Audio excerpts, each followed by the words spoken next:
Hey.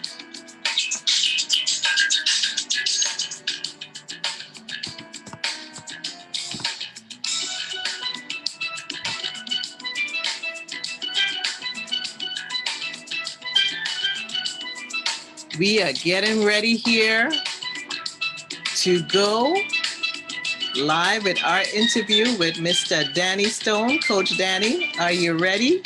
Yes, I'm ready. We're going to just see if some people are going to pop in.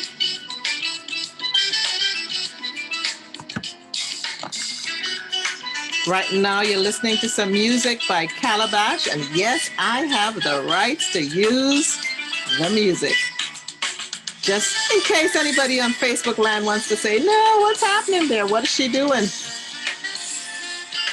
Calabash is a Toronto group led by Anthony Pierre. The steel pan is the focal point.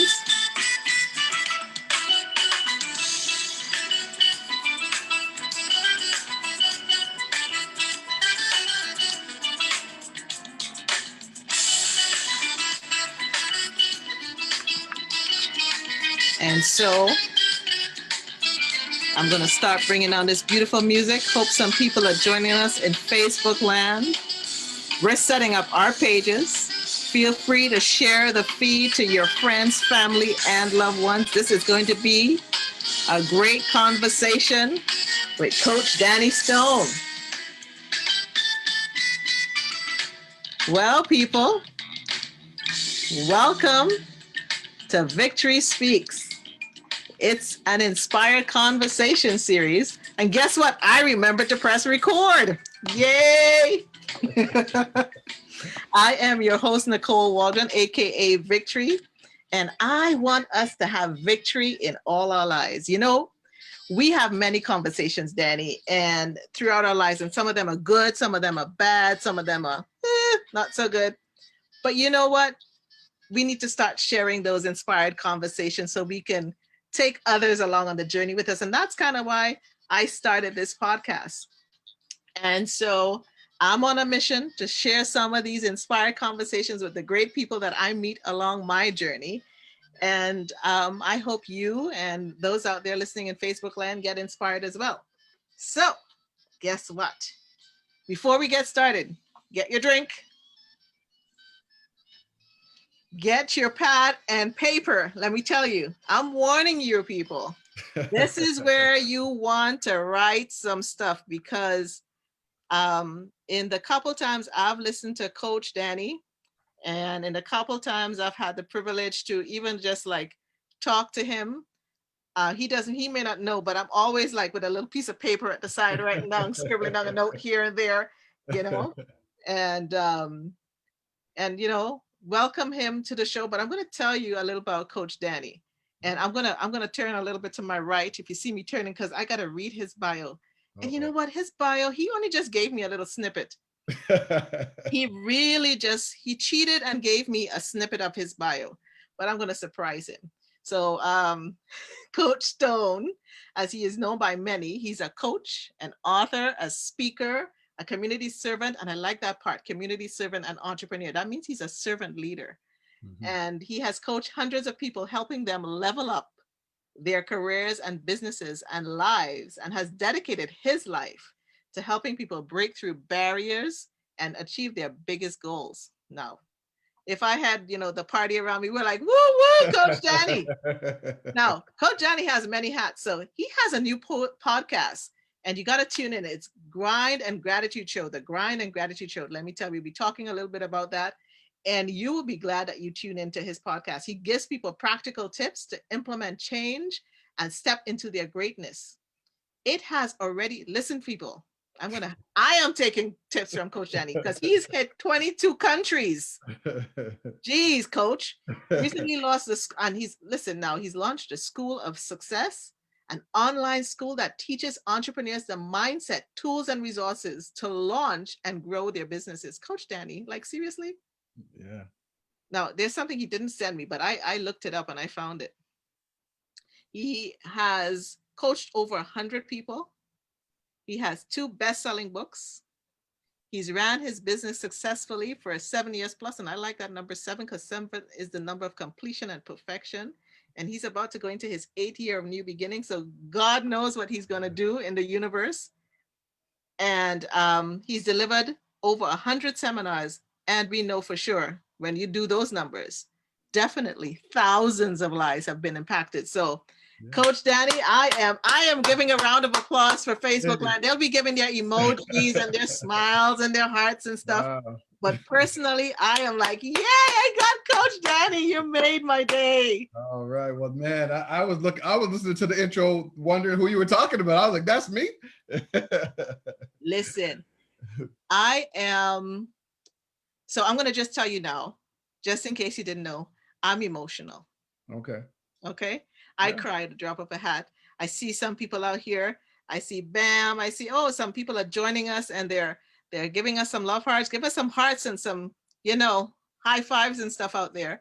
And now I know I cannot contain the show to hours. So I begged Coach Danny, can I get possibly an hour and a half? Yeah. And I don't know, I might have to pull a series out of him or we're just going to have to tune into his podcast. So how you doing, Danny? I'm doing really good. Thank you for having me on your show. I'm really excited to be here. So tell me, what does victory look like to you? Victory is progress. It's making progress in the areas that really matter to you. And I think that's the key, because sometimes we focus on the wrong things. We focus on making progress in areas that don't even matter to us, right? We're trying to live other people's version of our own lives. And so to me, victory is all about making progress every single day on the areas that matter in your life. And what does that look like for you? Well, so for me, it's like, I look at, like I start every day with a morning ritual, and my morning ritual is what focuses me on getting out there and battling for the day. And so I talk about like 8 M's, meaning, meditation, mantra, and those types of things. So victory for me is starting my morning with that 30 to 60-minute morning ritual, because that's what sets up my day, week, month, year in life for success. So that, that's the first thing. The other thing is, who can I help today? My whole thing is about like, who can I help today? Who can I, like, what is something that I can do to serve other people? Whether it's a really thoughtful post, whether it's, dropping something on my podcast that's going to help somebody, whether it's a conversation with a friend, a family, a stranger, how can I help people? How can I help someone today and just make their life just a little bit better? And then it's like looking at my life, like what are some things I can do for my health, for my wellness, for my relationship? And, all of these things sound like a lot, but when you have a concentrated effort, it's really not that much, right? And that's why I like to start with a morning ritual, because you can tackle taking care of yourself first, which is the most important thing that most of us neglect every single day. If I recall, you said, and if you guys see me looking down, it's because I'm writing. I'm just telling you, I'm not going to be silly here on my own podcast. If I recall, you said you won't coach anybody unless they have a morning ritual or willing to start a morning ritual. Why is that? Because it lets me know, first of all, that you're committed. If you can't commit to waking up an extra 20 or 30 minutes every day, then what's the point of us working together? That means that you're not committed to changing the things in your life that you know you need to change, or having the success that you want to change. Like, that's one of the easiest things that you can do. It's difficult for the first week. And then after that, it's like, okay, cool, I'm waking up 20 or 30 minutes earlier. So if you can't commit to that, there's no point in us working together, because that's one of the easiest things I would ask people to do, in our coaching relationship. So it's almost like, if I hear you right, it's, many of us say we're going to put ourselves first, but we really don't put ourselves first. And Right. this is the part of putting oneself first. Well, when you're at your best, you're better for other people. And I think that's the thing. We're told not to be selfish, and taking care of yourself and self-love. A lot of people look at that as being selfish. And whether you do or not, what's wrong with that? Like, what's wrong with being selfish? What's wrong with being at your best so that you can be better for other people? And There's this that's more like big, self-care than being selfish then. no, it is. It's Yeah. self-care, it's self-love. It's it's not selfish to take care of yourself, right? And I think that's all gotten twisted up and you have to Yeah. think about why that is, because oftentimes in society it's set up for us to give everything that we can to other people. Give everything that you can to your job, give everything that you can to your Mhm. family, your friends. There's all these demands and expectations for you to just give before you even take care of yourself. Yeah. Yeah. You know, how many people out there are working right now and your job expects so much of you for giving you a paycheck? Like, okay, they want you to come in early, Yeah. they want you to leave late. Some you got to fight for your vacation, which is only 2 weeks anyway. It's like they want you to give all of Yeah. this, and it's like the minute that you fall ill or something happens, they're coming at you like, when are you coming back to work? We need more from you. We need more, and Yeah. that's what we're programmed for in our lives, right? So it's about perspective, changing, how you look at life to even do better for oneself so one can even do better for society in a sense, and putting valuing yourself. And like one of the things I heard from you and um is you have a value system that you have placed in your life, and it's almost like you've made a vision statement for your life that is now, that you're walking it out through even just starting your day right, Yeah. not just with a cup of coffee, not, you're starting your day making sure that you are filled up in order to pour out. Yeah. No, you're right. Well, you said a couple of things there. The first thing is a lot of people, um, I'm very specific about certain words and Mm, phrases. A lot of people interchange, and I'm not just talking about like average people. I'm talking about big people in the personal development industry interchange certain words, mhm. and they shouldn't be. Morning routine and morning ritual are absolutely not the same thing. And Right. people interchange them all the time. And the reason why these things matter, you might be like, well, what's the difference? It matters because you are what you say you are, and you believe the things that you say. And if you can say, well, I got up this morning and I did my morning routine, your morning routine is you have to wake up, you have to get prepared for work, you have to shower, you have to eat. None of those things are really moving your life forward in any type of way, right? None of them are preparing you mentally, physically, spiritually, getting you focused on what you need to do to live your best life. They're just things that you have to do. That's a morning routine. You have to do those things. Mhm. The morning ritual are the things that you do to set your day up for success, to help you manage your stress and anxiety, to help you get focused on the things that are Mhm. important. Those are two different things. That's not the same I thing, have never looked at it like that before. Never. because people interchange them all the time. Like, I'm talking big people in the personal development industry, and they're not the same thing. Wow. See, right there, I hope you guys are writing. And True says, I always write a lot of notes when I listen to Danny speak. True Stone, of course, eh? I love it. So, you're a very thoughtful person, like you're thinking through things. Um, and were you always like this? Like, were you always like, you weren't always a life coach? So, like, you weren't always into this piece here. Like, what happened? Tell us that story. Like, what happened to bring you into this place of change and living this life that is just so, like, in purpose? Like, you're so purpose driven. Yeah, I mean, I grew up in low income housing. I think I was grown at the age of 11. At the age of 11, I was having conversations with adults about grown things that I probably had no business having those conversations with. My mom was a single mom. She had 3 kids. We grew up in low income housing. I was surrounded by drugs and crime, Mm, and was really headed down the wrong path. I'd gotten arrested 3 or 4 times before the age of 18. Pretty big charges, stealing cars and all these things.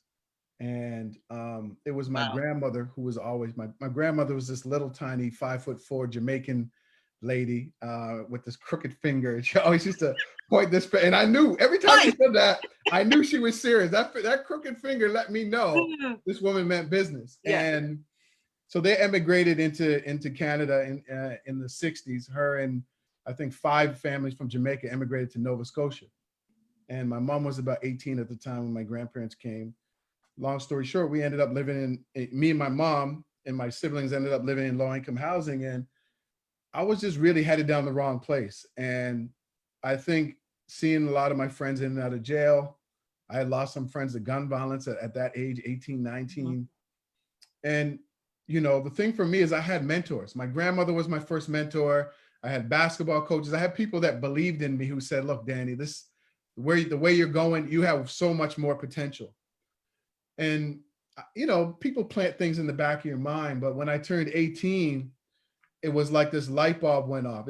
I realized, you know, I was sitting outside in the one summer with some friends and I kind of realized at that moment what all of my mentors and my grandmother had been telling me, you know, about my potential. She always used to say, show me your friends and I'll tell you who you are. Right. And, you know, walk your own path. And one day, one summer, I was just sitting out there and it all just came to me. And I knew in that moment that I had a decision to make. And it wasn't going to be an easy one. So I'm sitting outside with 6 or 7 of my friends, and I mustered up enough courage to say, hey, fellas, I think I'm going to go to university and play basketball and represent the hood, the neighborhood. And it was silent. And then they all just break out laughing. Like, what are you talking about? That's Yeah. ridiculous. We're out here making money. Man, that's dumb. Going to school, we're making money, right? So for some reason, my hands were sweating. I was nervous. My heart was beating like crazy. I mustered up a little bit more courage. I Yeah. said, yeah, fellas, I think I'm gonna, you know, I want to go and go to school and play ball and, you know, get an education. They laughed at me. They cursed me out, called me a bunch of names. 2 of them like stood up and I got ready to stand up and they were walking away. They're like, nah, you stay over there. We're over here making money. You're going to school. And I remember that whole thing just sitting there.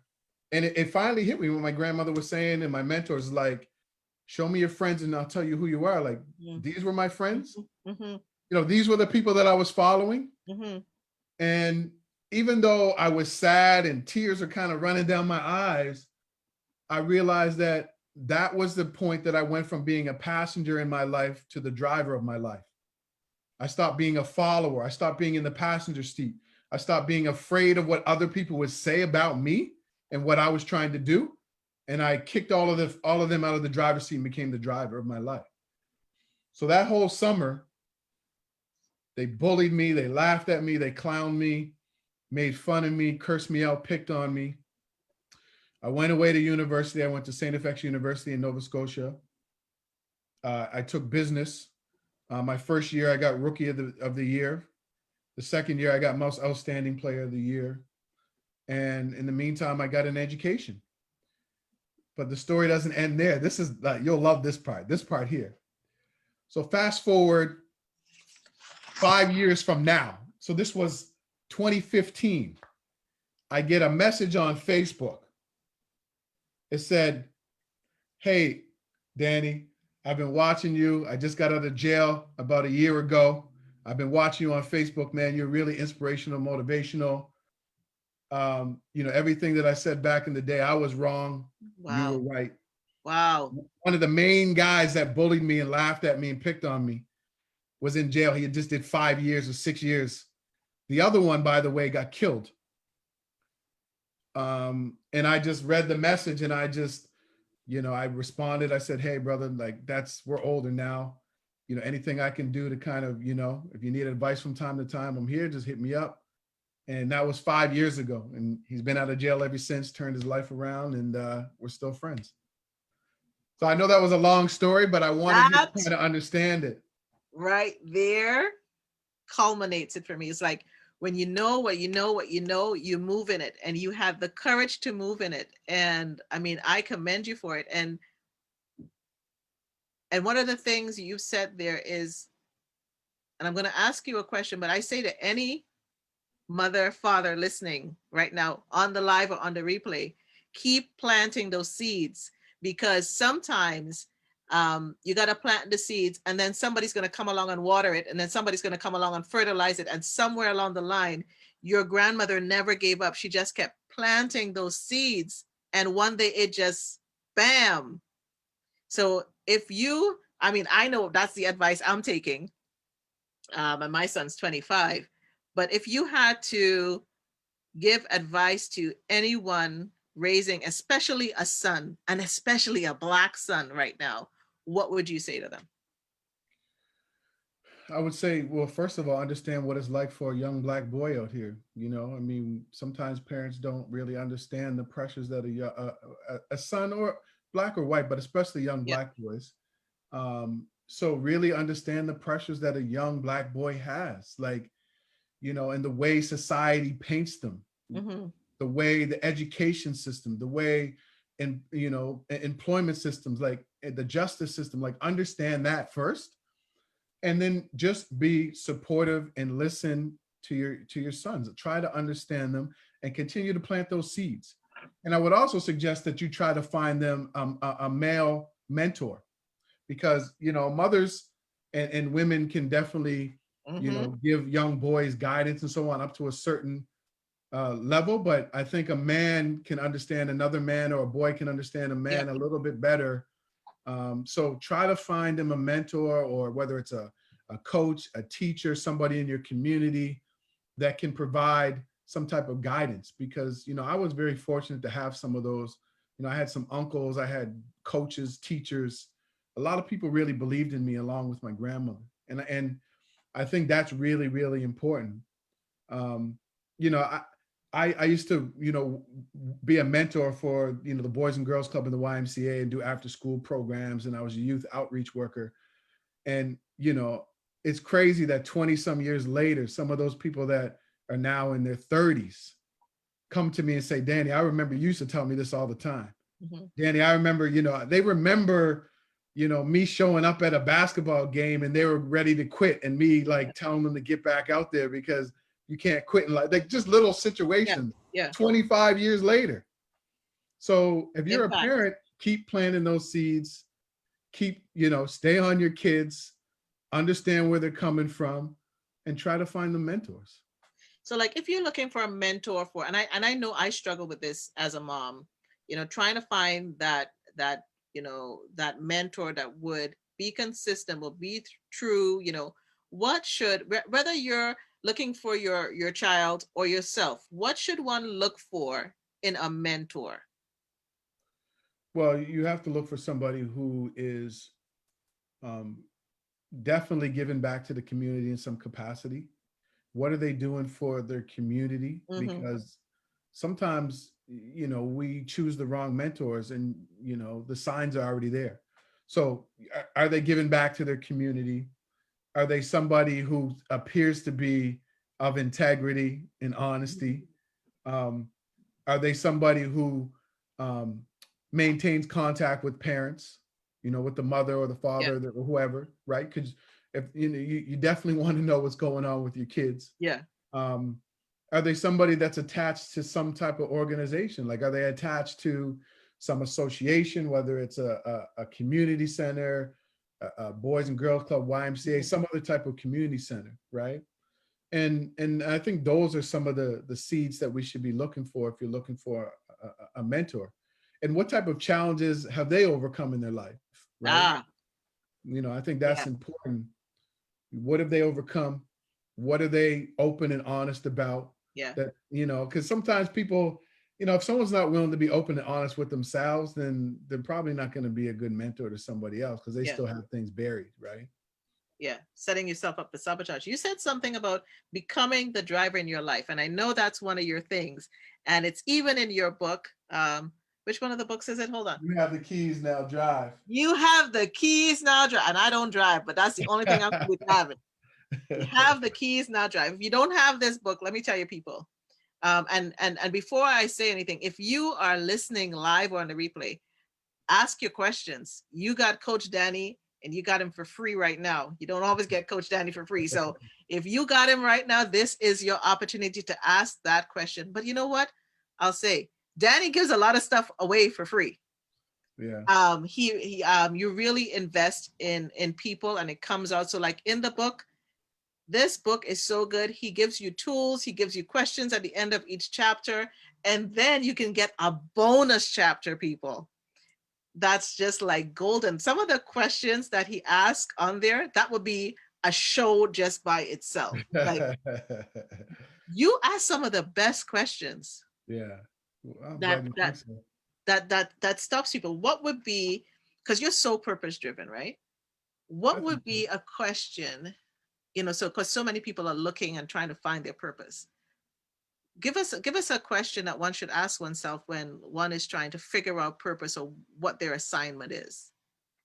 Well, I think before we get to that question, there's one question you need to ask yourself when you're feeling stuck in your life or when you feel like you're Mhm. not where you want to be.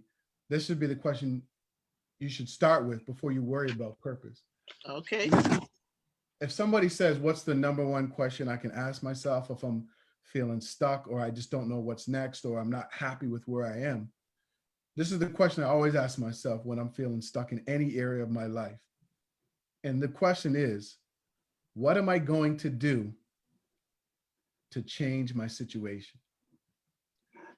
So we automatically go to all the reasons we can't and all that, but then you come back to the same question. What am I going to do to change my situation? And I think in many cases, a lot of us know that we need to make changes in our life, in our relationship, with our health, in our careers, but we're so busy running from that. But if you actually sit and ask yourself that question when you're not happy with some area of your life, Mhm. or you don't see some type of meaning or purpose or vision or whatever in that, if you ask yourself that one question and you keep asking it until the answers start to come to you, I think that's one of the most powerful questions you can ask yourself. Mm, So you start with that one first. right. You know, what am I going to do to change my situation? Is that what you did when you changed your situation? Like, because you weren't always a life coach. Like, if we were to go back a couple steps, something made you change. Like, you're doing a series called Ready for Change. So, like, what made you know that you had to change, that you were ready for change?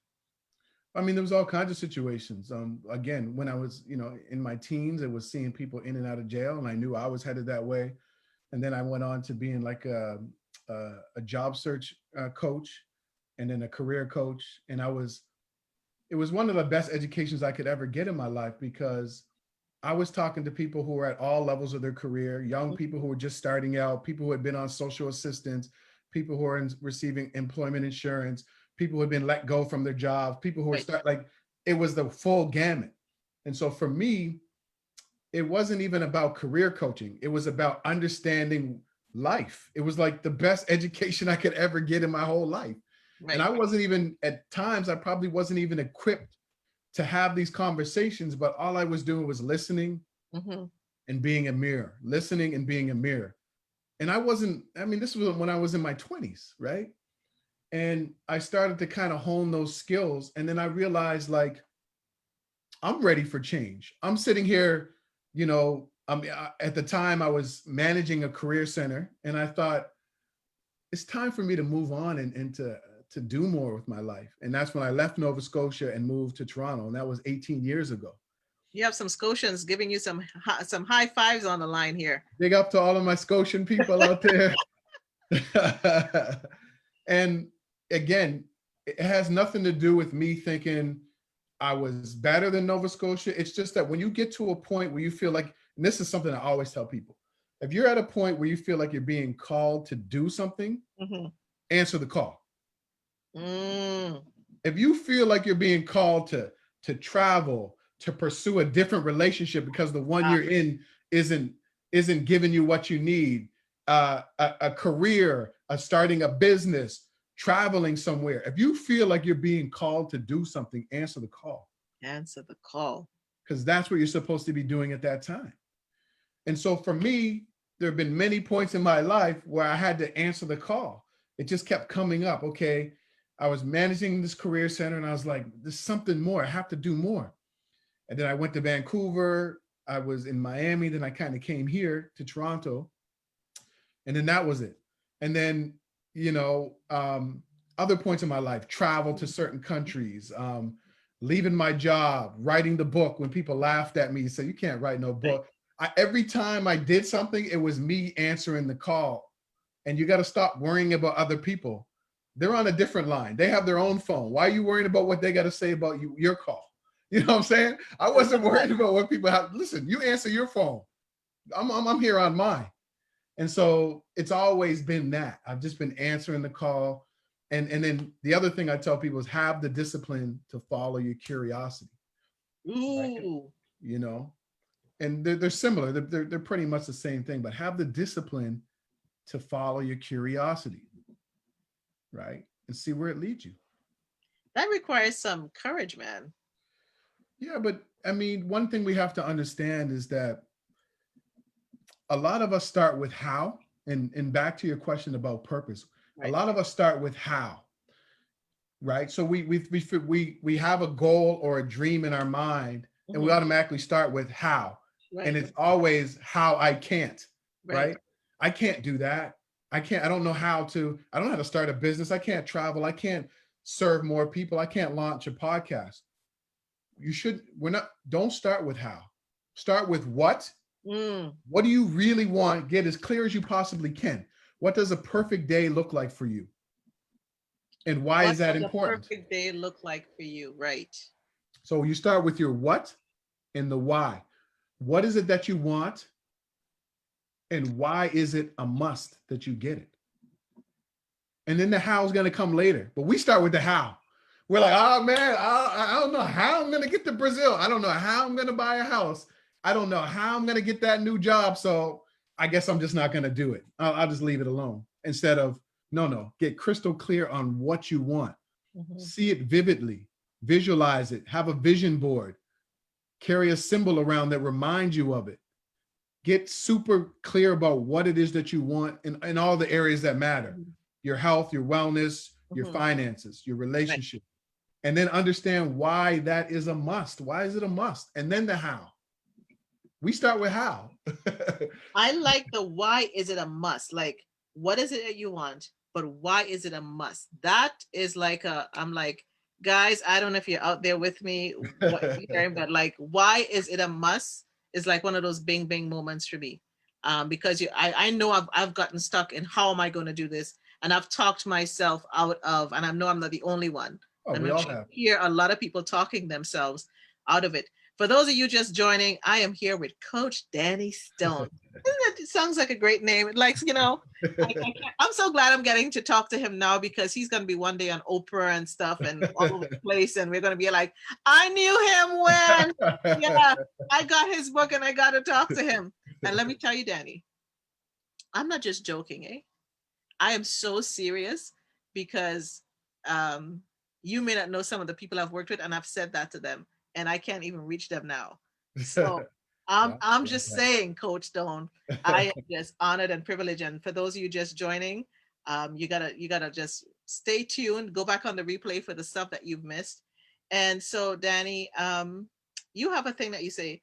Um, you believe that we have something special, and you have said that we should grind out what it is and live it out loud. And I know you've answered some of that in what you said before, but how do we really do that? How do we grind out what it is and live it out loud? Well, I think that it's about curiosity, right? Like, so give, when you follow your curiosity, you actually give yourself permission to fail. Mm-hmm. And that's why most of us don't even try anything, because we're so afraid to fail, right? So finding that thing, like there's something special about you, find out what it is and live it out loud, or grind until you get it and be grateful along the journey. I tell people that because we all have something, right? You don't have to be standing on stages, you don't have to write books, but there's something special about you. There's a gift or a talent that you have. There's something that you might, and you probably take it for granted. So you're talking about how do you find your purpose, and it's a lot of, and this is another thing that people interchange. People interchange passion and purpose. They're Mm. not the same thing, not necessarily. And we have to make this distinction because sometimes people do things that they're passionate about and they still feel like something's missing. And that's because it's not your purpose. It's not your true gift. And I'll give you a perfect example. I love music. I used to DJ back in the day. My DJ name used to be DJ Stone Cold. I still spin from that. I was nice. I was like, listen, Sweet. I could play all You genres put of on the music. ones and twos. Oh Yeah. yeah, I was nice. DJ Stone Cold. To this day, I love music. If you come to a party that I'm a house party at my house, ask my wife.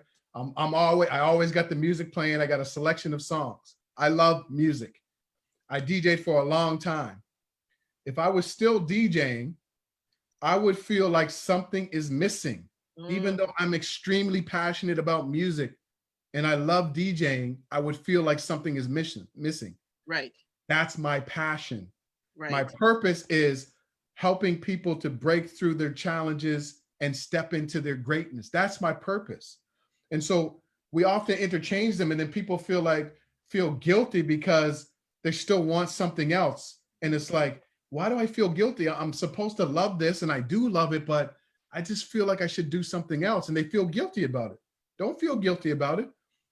It takes time. You have to try different things. You can have different passions, and maybe even you have different missions in your life. Right. So I think it's about that. What are you passionate about, or what are you curious about, right? And then exploring that. Right. And then when you keep trying these things, one of them is going to hit, and one of them is going to resonate. What do people say that you do really well that you take for granted? Mm. What do people say you do really well that you take for granted? Because Right, it's easy for you and you're right, seamless in it and you're moving in it. right. So, there's indications in all of those things that will lead you to what it is that your true gift or your talent or passion or purpose is. Like for me, I've always been in the people helping business, but I never knew I was going to be a speaker. I used to do youth work. I was a mentor. My very first paid job where I got a check at 14 years old was working for Parks and Recreation. Get this, teaching little kids how to 4 and 5 year olds how to play basketball and mentoring them. That was Wow. my first paycheck at 14. So you were already moving in purpose and didn't even know it. Most of us don't know it. That's what I'm trying to say. Right? We don't know, right? And to this day, everything that I do, speaking, coaching, teaching, I still do a lot of youth work, and I still work with young people, and I still mentor because that's still a part of my mission. So it's clues, right? It's all clues, right? And we just have to pay attention to those things. Is there a particular legacy you want to leave? I just want, a few people to say that I just want to be a dot in somebody's story. That's it. I just want people to just say, you know, Danny was right here. That's it. Or he helped me here, or just a dot in people's story. That's it. That's all I want Why to is be. that important to be that dot in people's story? It just reinforces that we all have the ability to help people in any way. And Mm. so for me, I was fortunate enough to understand some of those ways. And so for me, if I can just be a dot in somebody's story, it just lets me know that I made a little bit of a difference in some people's lives. I'm not, I don't claim to take ownership for anybody changing their life. Maybe it was a seed planted. Maybe I just helped them to see something they already knew. I don't know. Whatever it is, as long as I'm a dot, then I'd be happy with that. I like that. And that, your humility shines through. Wendy Jones says, I recall him doing this youth work back in the day. Hey, Wendy. Okay. What's up? Oh, you got fans on here, Danny. So you have mentioned the driver of your destiny or passenger in your purpose. Can you break that down a little bit there? Like what that really is? Because I've seen it in the book. Like that was like the first thing in the first chapter, and I was like, oh God, we're going in. We're going in. Um, and because when you have to do that self-examination, sometimes you can feel that shame or embarrassment and stuff like that. And so I think I'm asking you like two questions in one, because when you have to look at that, you have to do that self-examination, and that can be kind of like hard to do. Like, how should one really approach that Well, first without thing the I say, condemnation? no, no, the first thing I say is you have to do a reality check. Like If you're not willing to be honest with yourself, you're never going to break through any challenges that are holding you back. If you can't get honest with yourself, then one, don't expect other people to be honest with you. Right. Two, don't expect to move your life forward past the challenges. Like, it's a reality check that we have to do, no matter how challenging and difficult it is, right? We've all had made mistakes. We've all done things that we probably aren't really proud of, but how do you move past it? You know, Mm-hmm. you can bury it and it will come up again in other ways and manifest itself in ways that you don't want it to, or you can address it and move past it. So we all have to do this reality check, no matter how painful it is. Like, you, no, I won't even give those examples. I was going to say, but we all have to do that. And so I think that's the first thing. Get uncomfortable with yourself Mm. and be honest. Like we all, I think the problem in life is many people think that we're not supposed to be uncomfortable. We're not supposed to be sad. We're not supposed to have challenges or problems or failures. No, you're supposed to. But we have to understand that that is a part of our growth. Right. And so if you understand that you facing, like looking at yourself and doing this reality check is a part of your growth, no matter how painful it is, once you do that, you're freeing yourself, right? Mm-hmm. You're freeing yourself to be ready for change, right? Mm-hmm. And so that whole thing about passenger to driver is like, most of us are in the passenger seat in some areas of our life that we know we need to change. And being a passenger in your life means that you're sitting here allowing fear, Mm-hmm. other people's opinions, the mistakes, the failures, all of the what ifs to hold you here. Mm-hmm. Now, hold you here in your health, hold you Mm-hmm. here in your relationship, as a parent, with your finances, in some area of your life that's really important. So we're passengers. We're sitting here. Okay, well, I would really like to look for another job, but what will my partner say? Mm-hmm. What will my, coworkers say? What will my Yeah. friends say? Because I'm right now I'm in a quote unquote good job, right? I really need to get out of this relationship because it's toxic, but I'm just not ready. Or what if it doesn't, the next person doesn't work out? So we're passengers worrying about all of these external factors, right? And so you got to kick all of those things out of the driver's seat and allow your hopes, your dreams, your desires, your personal power to kick in and become the driver of your life in those areas that you know that you need more happiness, success, or change. So it has those things have to become more powerful than the fear. Yeah, they do. Your and this is why, you know, there's this TED talk by Sir Richard, what's his name? Sir Ken Robinson. Okay. It's called Do Schools Kill Creativity? It's maybe 20, 30 million. It's one of the most highly watched TED Talks. Okay. And the question is, like, does school kill your creativity? Because kids come in creative and all this and that. They tell you to color inside the lines, and all of a sudden now you got to color inside the lines. You're Mm-hmm. not as creative. You go all these years through school, then you get into your job. Your job doesn't want you to be creative. They want you to solve problems, but in Conform to the the strict. Yeah. confines and the restrictions of the job. So the challenge for a lot of us is, one, we don't know how to solve problems as well as we should, because we can't tap into our resourcefulness and our creativity, right? That's one of the biggest challenges. And two, we forget how to dream. We start Mm. to our dreams are so limited, right? Yeah. Like, Yeah. we dream in this box. And so because you can't do those two things, oftentimes our hopes and dreams are put on the back burner, and then fear takes over And and you all the forgot you reasons had why a you dream. can't. You even forgot you had a dream. You even forgot you That's had a so true. dream. Nicole, you're so right. That's so true.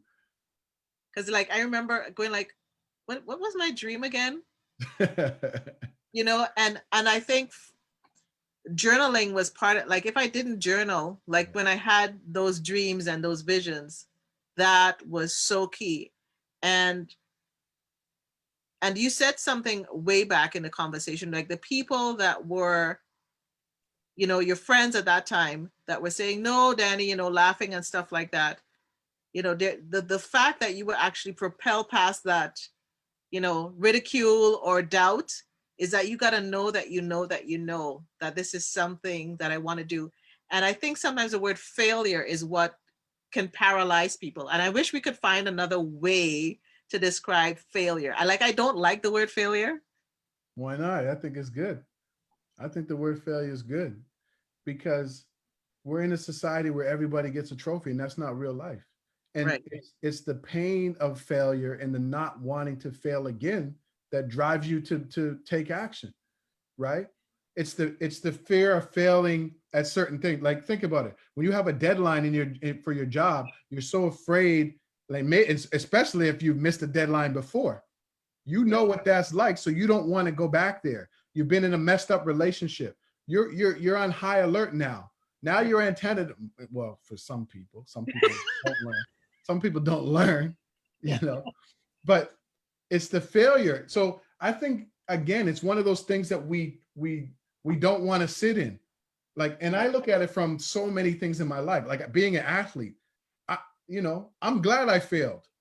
If we didn't deserve to win, we didn't deserve to win. And it was that feeling, sitting there watching the other team celebrate in the championship game, not our coach scooping us up and saying, okay, guys, we're not going to watch this. No, we're going to sit here. You're going to watch them celebrate because they deserve it. And if you want to be here next year, we got work to do. And I appreciated that. And so did the rest of the team. So I think there's something about failure. And we say it's a dirty word, but if you look at anybody who's successful, they've all failed many, many times, and they welcome the failure because they've Right. learned so much about themselves from the failure. And so society now, we're always trying to curve it and duck from it and hide and do the matrix thing. And I'm like, nah. If I fail at something, I failed at it.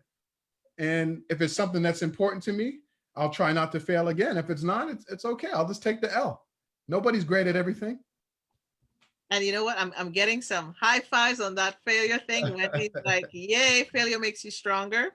Mehindy says, failing in something is a powerful lesson. All lessons aren't learned the easy way.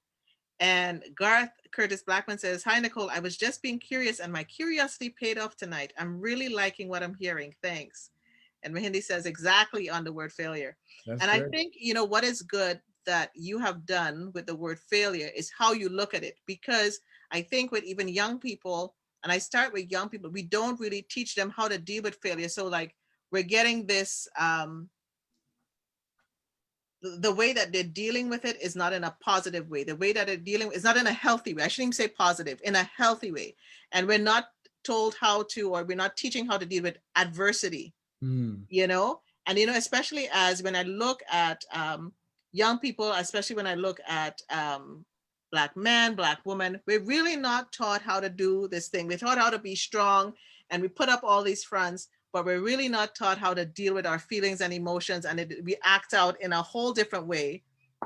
And we go into a total left field. And you have this gift, Danny, that you can just pull people out of their stuff, man. I don't know about that, but to your point, I think that you made a great point. Black people, we cope. There's a difference between coping and tapping into your resilience and your resourcefulness.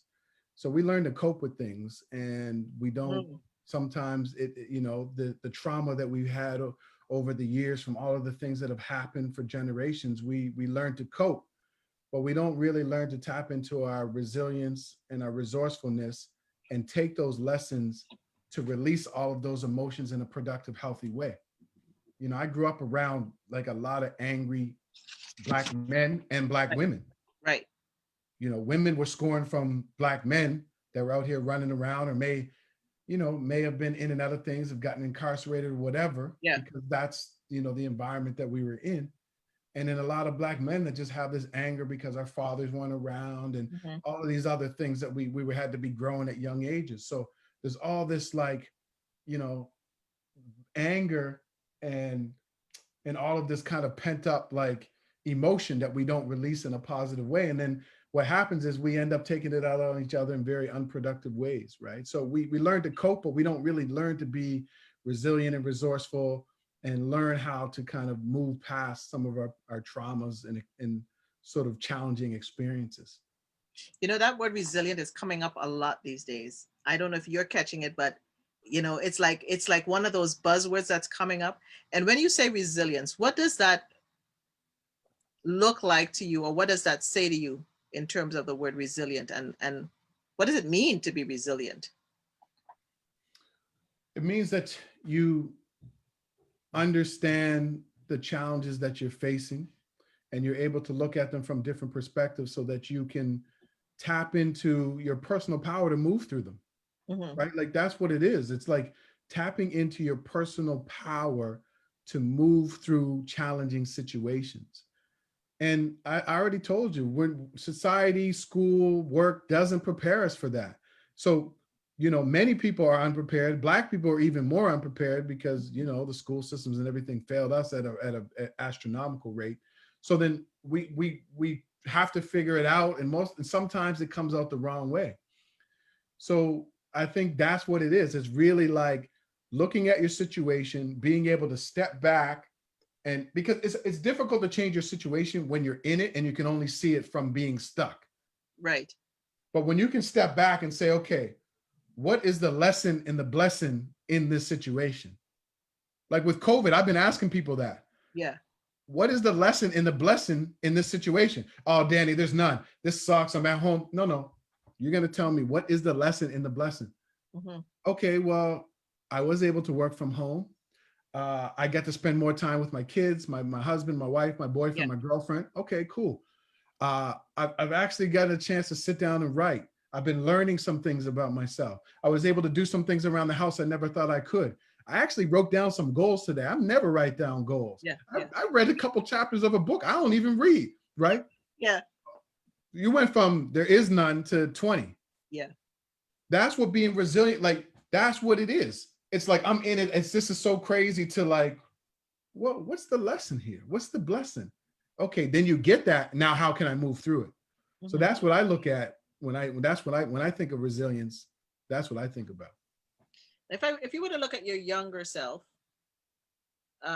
you know, and you know, we ask ourselves this a lot. What would you, and I don't know which one of your younger selves you want to say to. So you may want to say something to your 12-year-old self, your teenage self, or your young, but what would you say to your younger self that was just like lost or beating himself up? What would you say to your younger self? What I tell everybody, there's something special about you. Keep going until you find out what it is. You can do great things in the world. It doesn't matter where you start. It does not matter where you start. It doesn't matter. Stay curious, continue to follow, have the discipline to follow your curiosity. And in saying that, I do want to say this. There's one question that we ask young people and we ask adults, and I think it's a question that people ask just not in malice or anything like Mhm. that. It's just a question we've always been taught to ask.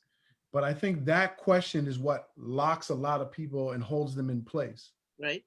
And the question is, what do you want to be when you grow up?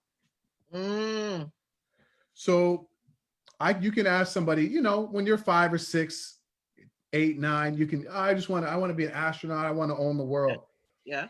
When you start getting into your teens, after you've been in school for a while, and teachers, maybe family members start to impose their limitations on you, now it's a difficult question. As an adult, 19, I don't know, like people are going to university. What do you want to be when you grow up? You mean one thing? What's the one Right. thing? I haven't tried everything. Asinine. I asked that 30-year-olds. I asked the 40-year-olds. I asked the Yeah. 50. It doesn't even matter what age you are. What do you want to be? What is your thing? It's like, I don't know. I've just been working here for 17 years. I don't know. I only know this job, right? Yeah. Yeah. So that question is paralyzing because it locks people into thinking that they can only do one thing and they have to get it right. And so if they can't get it right and they don't know, they just go with the flow. That's not the right question. The question you should be asking young people, yourself, whatever, what am I curious and passionate about right now? The right now, Exactly. right now, Yes. right now could be this year. Next year could be something else. 7 years. I'm going to be a doctor for 7 years. I've met people who are doctors and lawyers who are no longer doctors and lawyers. They're doing Mhm. other things now. And they are completely fine with it. even though they did 10 years of medical school and were a doctor for 7 years. And that to me is so powerful. But when you can say, what am I passionate and curious about right now? The doctor thing was cool. The lawyer thing was cool for 6 or 7 years, but I'm on to another chapter, right? And so what are you passionate or curious about right now? And by the way, that is the best education. That one question can lead to can be one of the most impactful things for somebody to educate someone. Because once you ask somebody that, something happens. Well, what am I passionate about? What am I curious about? And either one, you're going to continue to learn as much as you can. You're going to read books. You're going to find mentors. You might go to school for that thing.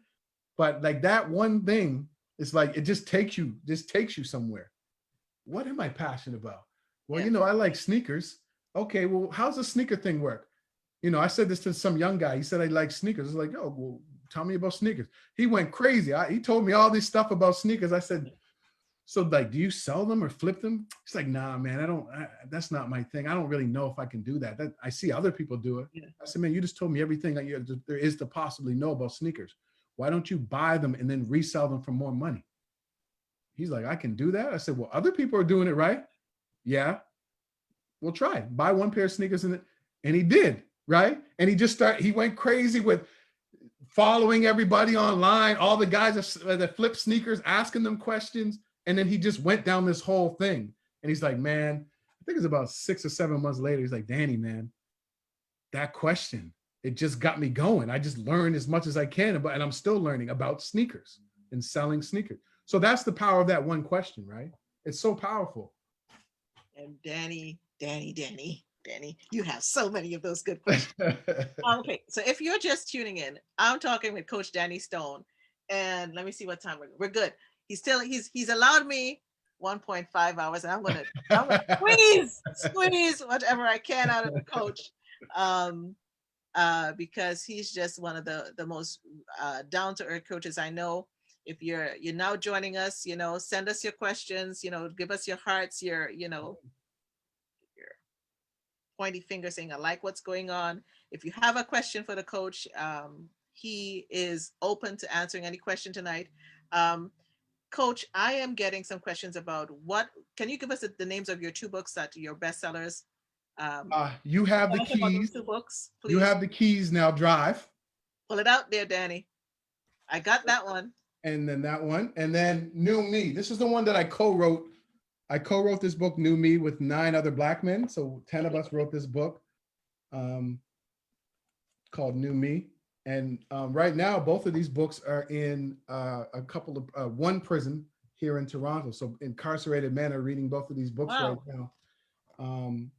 And I mean, this is for another time, but me and myself and 1 or 2 other men have a goal to run programs for incarcerated men to help them transition out of prison.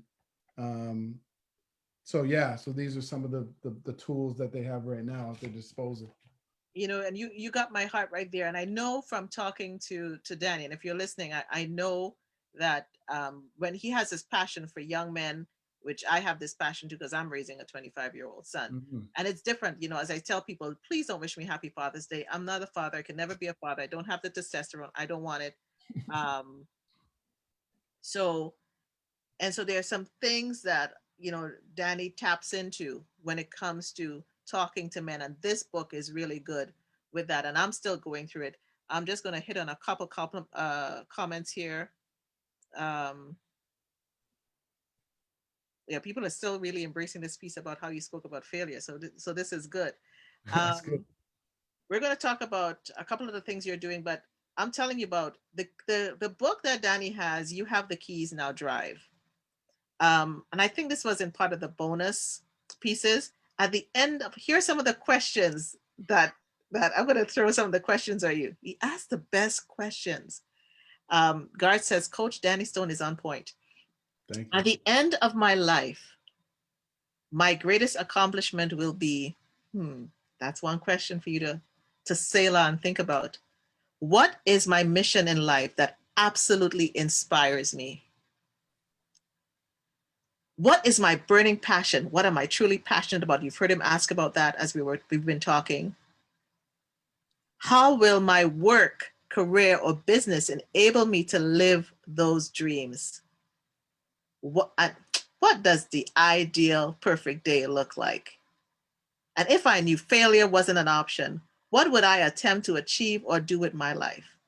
Now, these are just some of the questions that Coach Danny asks you in his book, and it makes you. And you know what?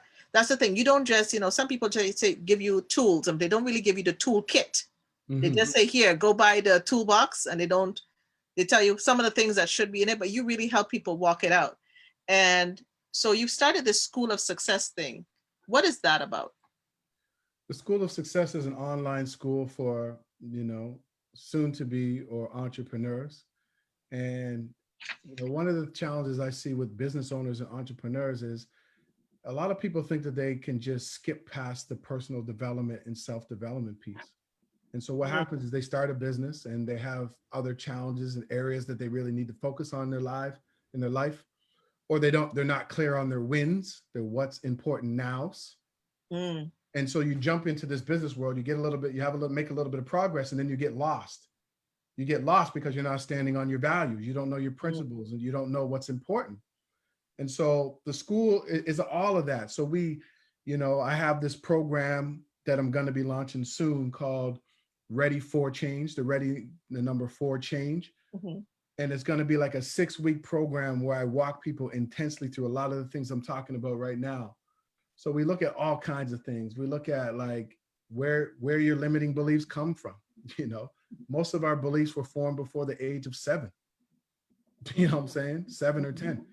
So, the things that you thought when you were 7 or 10 are true for you still. So we just look at all kinds of things. I don't want to get into all of it, but so there's that. There's things like Passion, Impact, Profit, which is another program that I'm launching to teach people how to turn their passion into profit and make a greater impact in the world, right?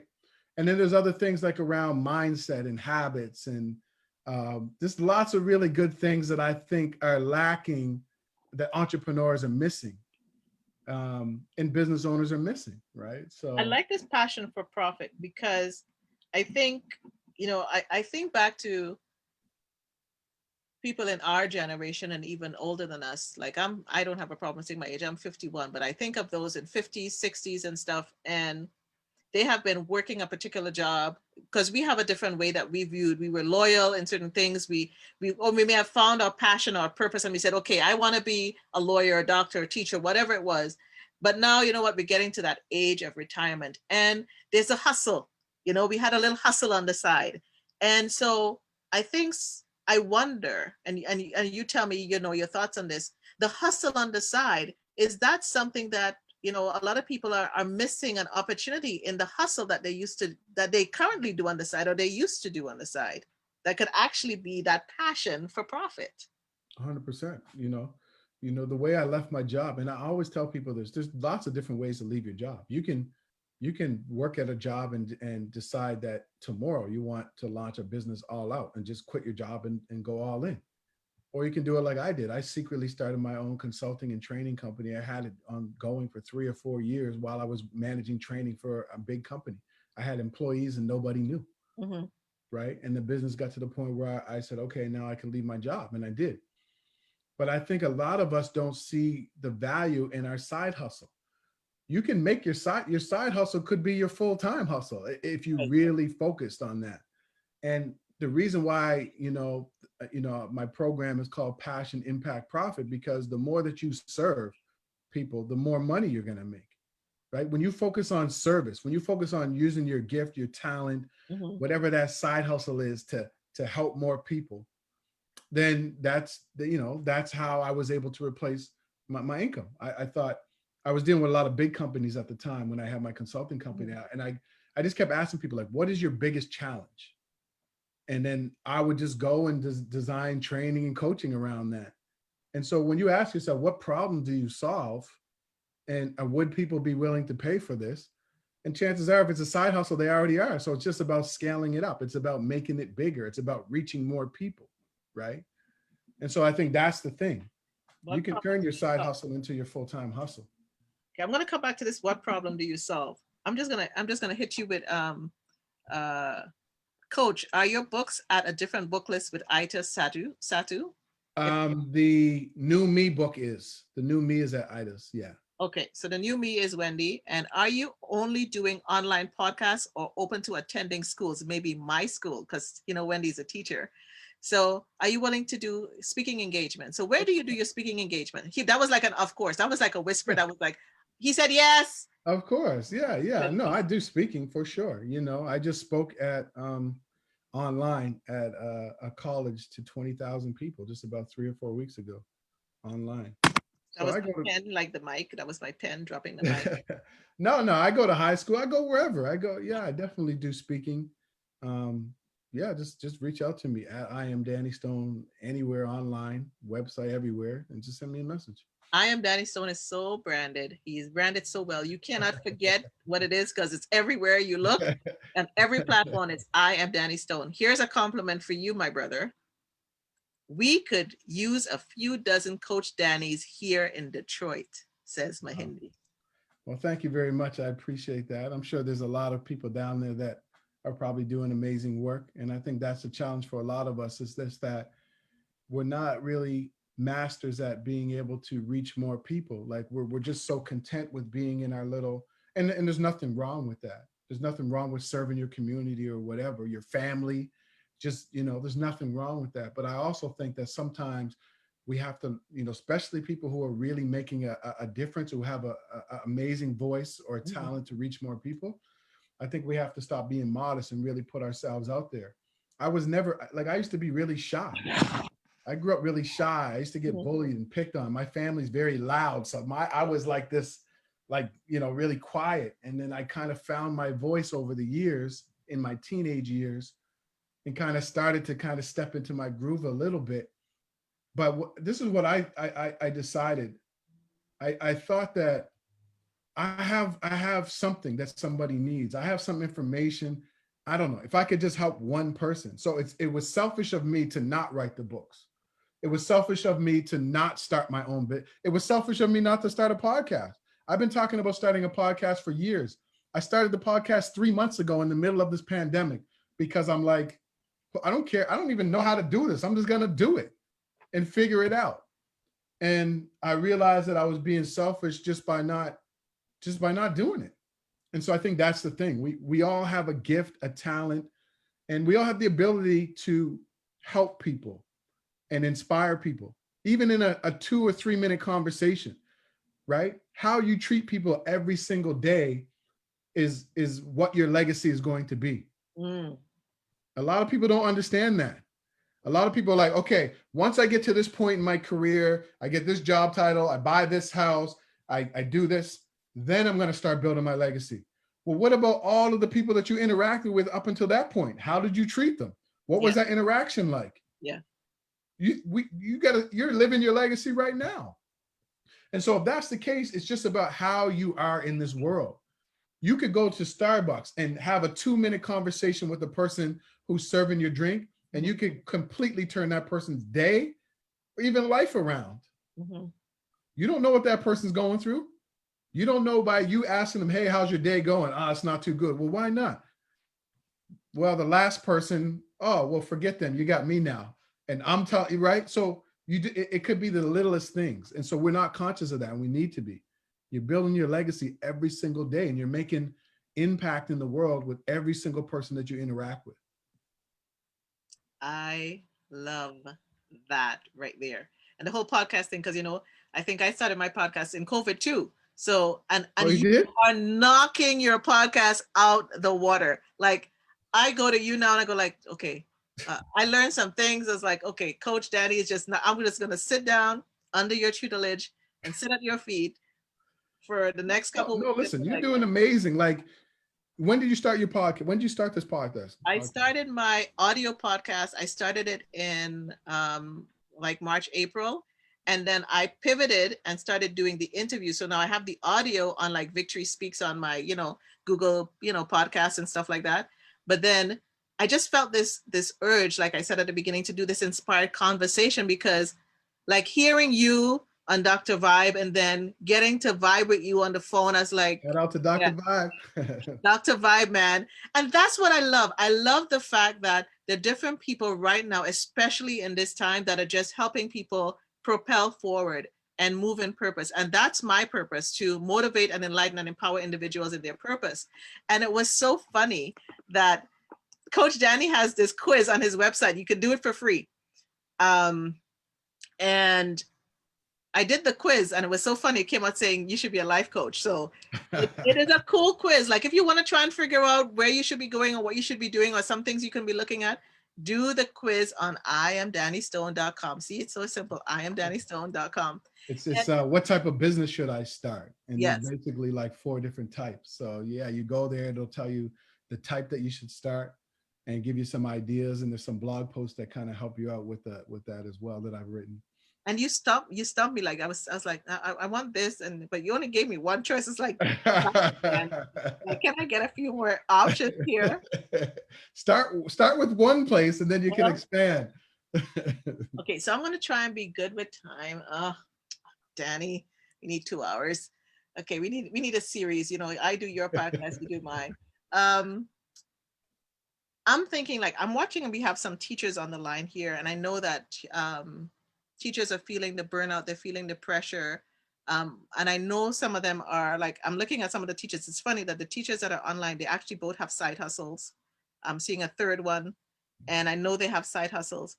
But people are retiring now. When I think about it, a lot of people are going into that retirement phase. Like, what advice could you give to someone who is, they may be tired, they may be feeling the burnt out, but they're just maybe like, it's just time to just do something new. What advice could you to give to those that are the 50 and older who are pivoting? That beautiful word we like using now. Let's pivot. Yeah, the thing is, you're not too old. Like who puts a time limit on when you can start something? Mm-hmm. There's this singer, Charles, this older black man. He passed away like a year or two ago.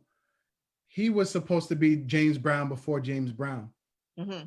He was rediscovered. Some old records were rediscovered from him 3 years ago when he was in his 70s, I think, Wow. 68 or something. I Wow. might be messing this all up, but he was well older.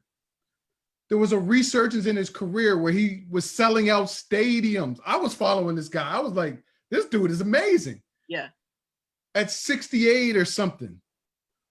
Who is the one that puts the time limit on your dreams? There's some things that may be physical limitations, but like when it comes to intellectual or trying it, try it. Mm-hmm. Try it. Like we're so afraid to try something. You're not in any box. There's no box that exists based on age or whatever. If you feel like you want to try something, try it.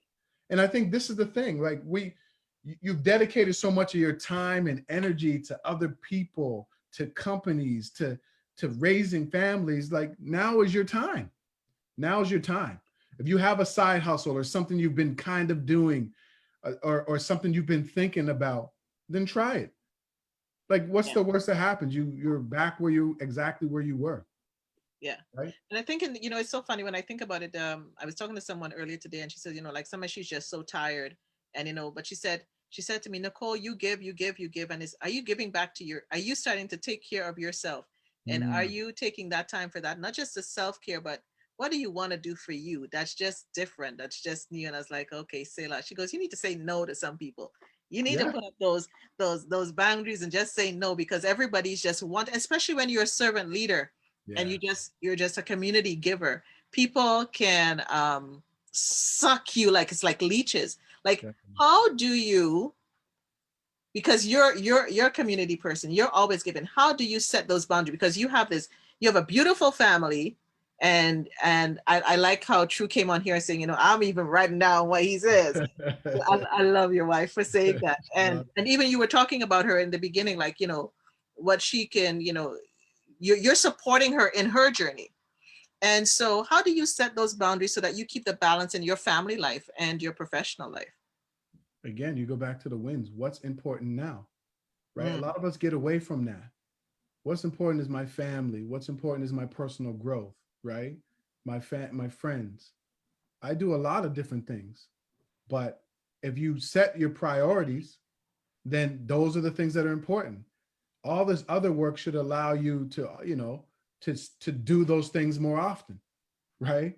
So I think, for me, I used to have a hard time saying no, and I still do every once in a while. But one thing is, I'm doing what I do what I can do. I don't try to be everything to everyone.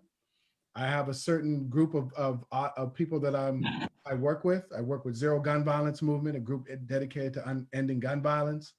I have my podcast, I got my coaching programs, and I do kind of do other things outside of that. But I think a lot of us get away from what's important, and we try to do all of these different things, and you can't, right? You got to take care of yourself first, figure out what's really like, what your priorities are. And then, if you have something left over for all of these other things, but you have to be careful about that, because, and you'll see this too, because you're a very giving person. You have this amazing platform. And so when people see that, they want to attach themselves to you, and you can end up working on someone else's goals, purpose, mission, business more than your own. And people will do that because when they see you going somewhere, they lock onto you and they'll be like, okay. And there's this pull, like, let me pull Danny over here. Let me pull Nicole over here. And if you don't learn to say no, all of a sudden your hopes, your dreams, your goals, your business is down there, and you're working on somebody else's business more than your own or their dream, right? So you got to be careful about that. And so I'm kind of like, I have certain people and certain organizations that I'm really committed to working with. There's certain people like right now that could call me and ask me to do almost anything, and I would do it because they would do the same for me. Coach And I Danny, know what they're about. Coach Danny, Yep. Enid, can you put me on that list? You're working your way onto the list. You're inching up. You're inching up to the list right now. Oh, but I love the work you're doing. I love what you're doing. I love your energy. And I think you and I have this thing in common where we're really about wanting to see people succeed. And that's why, I was thankful for you asking me to come on here. And that's why I came on here. Like, I just don't do, and I'm not trying to act like I'm a big shot. I don't have all these people lining up to ask me to be on their podcast, but a few people have. And when I looked into them, I just realized that they take more than they give. And so I just don't, if you take more than you give, I don't have a lot of energy for that. Coach Danny, you don't even know. You just made my day.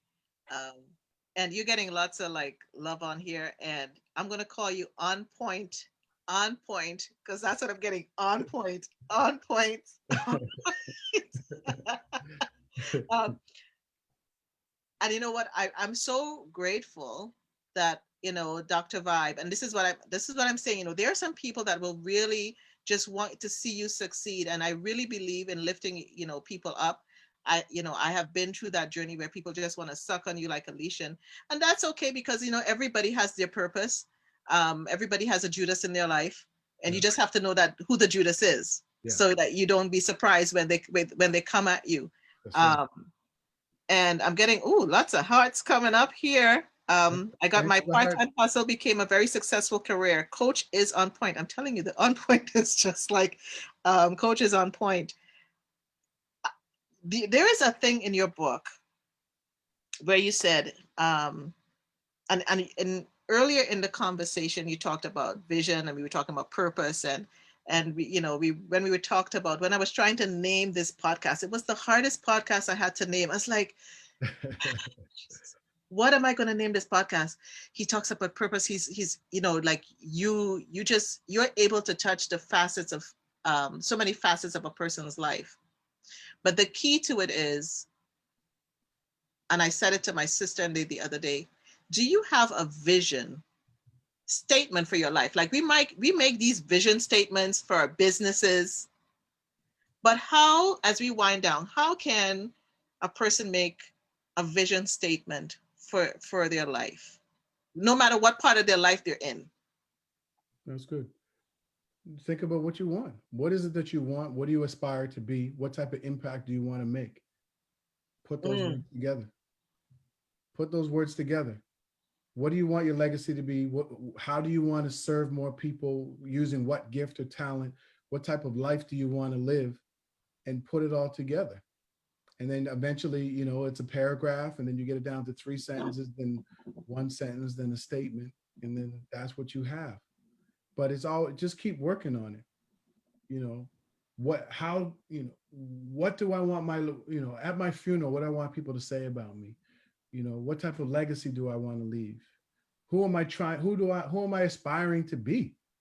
What does the best version of me look like? What am I doing? Hey, hey, come on Right? now.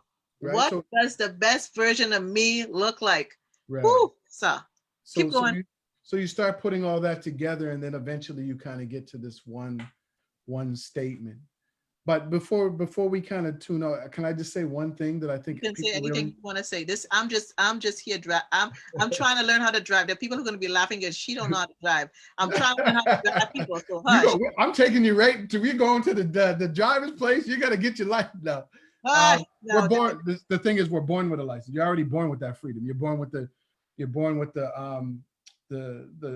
ability to be anything you want. It just kind of gets stolen away from us because of life and so on. So you're already born with it. But the thing that I wanted to say was this, and this is another big misconception. And I think a lot of people need to understand this, because maybe if you do, it might help you to break through this fear, right? The thing is this: people tell you that, oh, you got to believe in yourself. You have to have this strong belief in yourself. That's a lie. Mm. One of the biggest lies that you've ever been told is that you just got to believe in yourself. That's one of the biggest lies. Just believe in yourself. All you got to do is believe in yourself. And then, no, think about this. If all you had to do was believe in yourself, think about Oprah 40 years ago when they didn't want to see her black face on a local TV station. Now, do you think that Oprah knew for sure, 100%, that she was going to own her own TV network? Absolutely not. Even if she kind of thought about it, she didn't know it. So Right. what does that mean? It means progress equals belief. Progress equals belief. The more progress you make in some area of your life, the more that you believe it's possible to achieve it, and the more that you believe that you can achieve bigger things. So if progress equals belief, you just got to get started, right? I got to lose 100 pounds. I don't even think I can do it, but guess what? I'm going for a walk tomorrow. Wow, geez, I walk for 5 minutes. Tomorrow I'm going to walk. The next day I walk for 10 minutes. I didn't even think I could walk for 10 minutes. Next week, I did 20 minutes around the block in one sit up, right? So that's the biggest lie that we've been told. Just believe in yourself. No, just get started, because once you start, just the fact that you started, you did more than you did yesterday. So you already made progress, right? Then the next day, so progress equals belief. All you got to do is get started. So I've been told. I'm telling you what I've just been told, that's the name of your next book.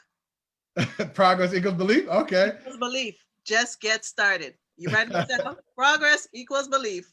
Just get started. Write It's that the down. third book by Danny I Stern. have another one. No, I'm working on another one right now, actually. Okay, that'll be for the fourth book. You see which one comes out first. But you heard it here first on the Victory Speaks podcast, Inspired Conversations, that Coach Danny Stone, with the help of the tribe of Thank you, Victory, God. says, man, that's trending right now. Progress equals belief. Coach, I wanted to run and go get my mic, my red mic, drop it. But then if I dropped it, I would break it. Damn. My French. The biggest lie you've ever been told is you've got to believe in yourself. And you know what you just spoke about? And I learned this. It's funny how you learn. You're never too old to learn. And I learned this from, a very successful person. It's one of those mentors that you've been watching on TV all the time for years.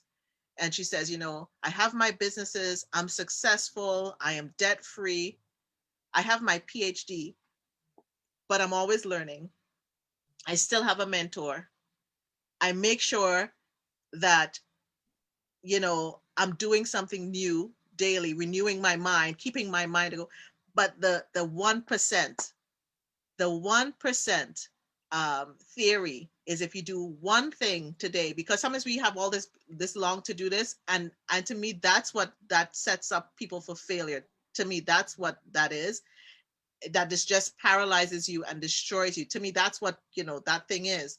And I remember her saying, just do the one thing, that 1%. And then the next day, it's just that added drop of water every day. As you add another drop of water to the cup, to the glass, it becomes fuller and fuller and Yeah, fuller and fuller. And absolutely. and that's what that right there. You stole the show's over. Um, drop the mic. My hair is gonna I don't know. My sister jumped on here, jumped on at the right time. I'm telling you, people, if you missed this conversation, I encourage you to go back on the replay. If you have any more questions, you have like 5 minutes to ask it. I'm gonna make sure that you know that Coach Danny Stone is available for just about almost anything within reason. But a brother needs to continue to work in his legacy, continue to work in his purpose, and get paid. So you can buy his speak, you Yeah, can buy his definitely. books. And Yeah. I'm on this mission as well, that to support each other. So Christmas is coming up, whether you believe in Christmas, whether you believe in Kwanzaa, depending on where you sit on the hemisphere, it's always that time of making sure that people can share and make sure and lift another person's up. So buy into his business. Um, I would suggest getting a book, not just for yourself. Buy two. Buy one for yourself. Buy one for a friend. Buy one for a young person in their Mm. life. Go onto his website. I mean, even if you just want to start with Danny, go on his Instagram, his Twitter, his Facebook, his Pinterest, his YouTube. You can learn so much from Danny because he is really a community servant and a giver. And I'm not trying to make your head bigger than it already is. And I'm sure your wife is going to make sure you get regrounded when you come off of this. Yeah, So whatever she's on Nicole TV says to every you, minute. So come, yeah, of course. come back home, Danny. You got to deal with me. You can find Danny at I am Danny Stone um, anywhere. There's a Facebook group that's free too. Yeah, yeah, Um, Driver of Your Destiny. That's a cool one as well. yeah, yeah. No, Um, cool. Oh, Um, check my sister out. Check my sister out. Did you buy mine yet, Nicole? you said sharing is caring, so Oh my God. You listen to me. Yeah, sharing is caring. Oh my goodness. It's Small Business Month, and this is the other piece of one of the reasons why I wanted to have you on specifically in October. It's Small Business Month. People are, and we're in COVID, and we're in lockdown, and we haven't even touched that whole piece. We need a conversation on that, Danny, if you're willing to do it. sure, And sure. you may want to do it with me or somebody else, but I think it's that piece of reinventing themselves and the hustle. And we've touched on so much of it. Yes, I hear you, Leslie. Your birthday's coming up on December 23rd. I will buy you a copy of Danny Stone's book. In fact, I'm going to get it for you before. So by the time you hit your birthday, you're already working in where you need to work in. She's just had a baby. Oh wow, She's just had a baby girl called Tracy awesome. Nicole, named Oh, partly after me. So I'm just oh, kind of that's like so the nice. happy That's so auntie. nice. And so she's a young woman who has been giving to her community, but now she has to give back to herself. And I Mm, see a lot of those people online. And I just want to thank everybody who's been tuning in to this conversation, and whether you came on live or on the rebroadcast. And Danny, there is so much to you. Danny has his podcast that you got to tune into. So Danny, you tell people. I'm just going to sit back. You have the last word. Well, almost the last word, because I have the last word because it's my show. of course, Okay. you should. Um, but you know what? Sharing is caring, and I necessarily don't have to have the last word. But is there anything else you want to say to the folks listening out there? A couple things. The first thing is we said it's Small Business Month. So if you go to my YouTube, I did a video called 10 10 businesses you can start online, or 10 ways to make money online. So there's 10 different things that you can do, like using your knowledge and skills that you already have to make money online. So you can go and watch that. It's completely free. The other thing, because it's Small Business Month, I'm doing a 5-day boot camp, It's called Passion to Profit, Okay. and it's all about teaching you how to turn your knowledge into an online course. It doesn't matter if you learn how to teach or not. What I do know, I've been in the learning and development field for like almost 15, 16 years. Once you can learn to develop a course online one time, and it can make you money for like 10 years or more, like me. Like I have courses that are still making me money and help people at the same time. So I'm going to teach you how to put together your blueprint in 5 days, figure out your title, what, your everything, who you're serving, how much you should price your course for. So that Passion to Profit Bootcamp starts, I think, October 25th. It's only I think $25 or $27 I'm for signed 5 up. days. I'm signing up. Signing Yeah. up.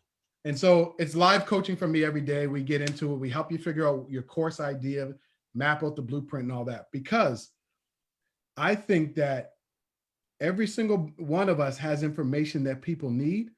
And if we can learn to package it up in the right way, you can make money, and a significant amount of money, selling your online course without any interaction from you. I've been on vacation, and sales have been rolling in before. So I just wanted to let people know about that. And then Pause the right. last, Pause right there. yeah, This piece right here, I think, especially when I think of those who want to retire, who are thinking of retirement, the knowledge base that teachers have. I'm seeing Wendy and stuff online, Mahindi and stuff online. Imagine if they did the residual income that they can have from that. We talk about writing books, but the residual income that somebody can just have with that by doing what they do naturally, breathing for children. They all teach different age groups. I look at my sister, she's a dancer and stuff, and she's trained with traditional African dance. Are you listening, people? I'm not going to sign you up. You got to sign your own self up, Leslie. Wendy, you got to go sign yourself up. Oh, Madiza said, I've already found that on the website. Passion to Profit Passion Bootcamp.com. Profit Bootcamp. This right here is a nugget that if we need to have 7 streams of income. And I remember, I used to have it, but now I got to gain it back. 7 streams of income, and the ones that you can just sleep and it's just making and you're giving back to the world. Okay, unpause the button. You can go ahead. Yeah, so I just wanted to say that because the online learning industry by 2025 is going to be 325 billion. You guys all should be getting your piece of that $325 billion by designing one online course that could make you money for 20 years. So that's that. So I just wanted to let you know, passion to profit bootcamp.com. And then the last thing it's the thing that I always say because it's so important. Like, it doesn't matter the challenges that you had, doesn't matter where you started, like there's something special about you, and you got to find out what it is. Have the discipline to follow your curiosity. If you're constantly feeling like you're being called to do something, answer the call, because it's what you're supposed to be doing at that particular time. And so that's all I want you to know. There is something special about you. You have a gift or a talent. Maybe you know what it is or not, but I know it's there, and keep searching until you find it. And I want to thank you. Nicole, I really want to thank you for giving me this time.